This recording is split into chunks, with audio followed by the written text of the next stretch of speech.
ক্ষমতা এমন একটা জিনিস, যেই ক্ষমতায় আসে সেই ক্ষমতায় এসে ক্ষমতার অপব্যবহার করতে চায়। আসলেই ক্ষমতা অনেক, কি বলবো, মানে লোভনীয় একটা জিনিস। যা একবার ক্ষমতায় আসে তাই ক্ষমতা ছাড়তে চায় না, এটাই মানুষের রিভিউ। 5 তারিখের পর হইতে বাংলাদেশে যা চলছে সেটা তো আপনারা সবাই দেখছেন। তো বিএনপি মনে করেছিল অতি তাড়াতাড়ি তারা ক্ষমতায় চলে আসছে এবং সেই হিসেবে তারা একেবারে মুখিয়েছিল।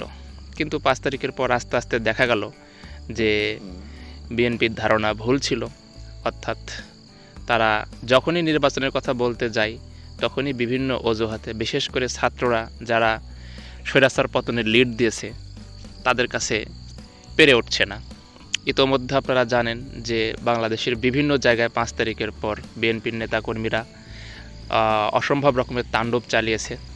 এই তাণ্ডবের কারণে বিএনপির জনপ্রিয়তা আস্তে আস্তে নিচের দিকে নামতে শুরু করেছে। তার মানে 5 তারিখের পর নির্বাচন হলে, 3 মাসের মধ্যে নির্বাচন হলে বিএনপির যতগুলো আসন পাওয়ার সম্ভাবনা ছিল, যত দিন যাচ্ছে তত বেশি সে সম্ভাবনা আরও কমে যাচ্ছে, কম আসন পাবে এরকমটাই মনে হচ্ছে আরও।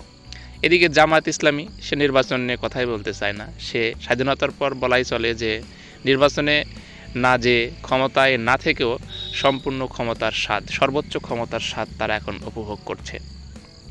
আর ছাত্ররা যে নতুন দল গঠন করলো এনসিপি, ন্যাশনাল সিটিজেন পার্টি, এটা তো কেবল দল আকারে আত্মপ্রকাশ করলো। তারা এখন ঠিকই করতে পারেনি যে নির্বাচন কবে নাগাদ হবে। তাই তারা শুধুমাত্র এখন বিভিন্ন জায়গায় বলে বেড়াচ্ছে দুইটি বিষয়। একটি হচ্ছে যে জুলাইয়ের গণ অভ্যুত্থানের বিচার না হওয়া পর্যন্ত, অর্থাৎ হত্যাকারীদের বিচার না হওয়া পর্যন্ত কোনো নির্বাচনের কথা মুখে আনা যাবে না। অনেকে এরকম বলছেন।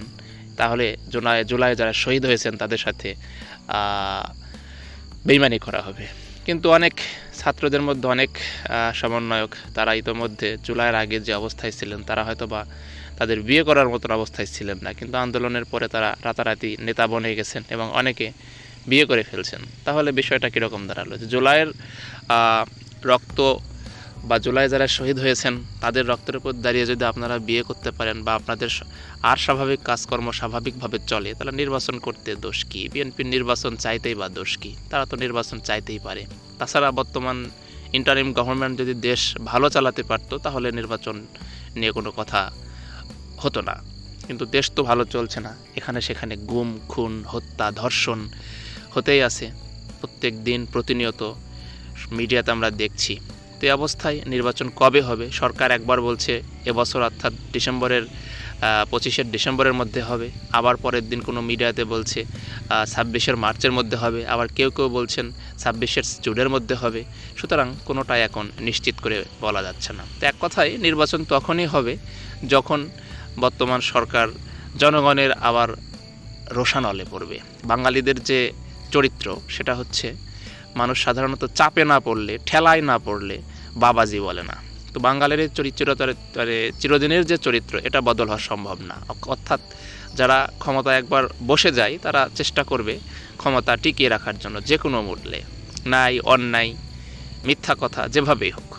কিন্তু শেষ পর্যন্ত যখন বাধ্য হয়, যেমন আওয়ামী লীগ সরকার ক্ষমতায় জোর জবরদস্তি করে 16 বছর টিকেছিল, কিন্তু শেষ পর্যন্ত একবারে জনগণের দ্বারা বিচ্ছিন্ন হয়ে এক কথায় দেশ থেকে পালিয়ে যেতেই বাধ্য হয়েছে আওয়ামী লীগ প্রধান। মাত্র তো কয়েকদিন আগের ঘটনা।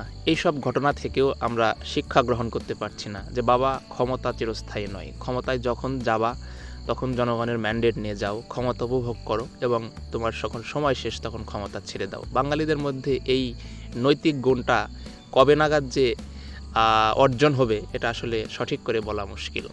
তো যাই হোক, সামনে বাংলাদেশের যে আরও কত রকমের দুর্দিন অপেক্ষা করছে এটা এখন দেখার পালা। প্রতিদিন একটার পর একটা নতুন নতুন নাটক হচ্ছে, আমরা দেখছি। আমরা নিষ্ক্রিয় দর্শক, আমাদের দেখা ছাড়া কোনো কিছু বলার নেই। আমার ভিডিওগুলো যদি আপনাদের ভালো লাগে তাহলে ভিউয়ার্স চ্যানেলটা সাবস্ক্রাইব করে রাখতে পারেন। চেষ্টা করি নিরপেক্ষভাবে যে কোনো বিষয় আপনাদের সামনে তুলে ধরার জন্য। সাধারণত আমরা ন্যায়ের পথে থাকব, অন্যায়কে কখনো প্রশ্রয় দেব না। দেশ ও জাতির সকলের মঙ্গল হোক। পরবর্তীতে আরেকটি ভিডিওতে দেখা হবে। ধন্যবাদ, ভালো থাকবেন।